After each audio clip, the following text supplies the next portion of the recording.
Իսկ դու հետևեցիր իմ վարդապետությանը, իմ առաջնորդությանը, իմ հոժարությանը, հավատին, համբերատարությանը, սիրուն, համբերությանը, հալածանքներին, չարչարանքներին, որոնք պատահեցին ինձ Անտիոքում, Իկոնիոյում և Լյուստրայում։ Գիտես, թե ինչպիսի հալածանքների ենթարկվեցի, և Տերն ինձ ազատեց այդ բոլորից։ Եվ բոլոր նրանք, ովքեր ուզում են աստվածապաշտությամբ ապրել Քրիստոս Հիսուսով, կլինեն հալածանքների մեջ։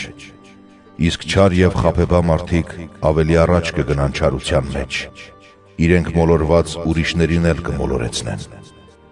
Բայց դու հաստատ մնա այն բանի մեջ, որ սովորեցիր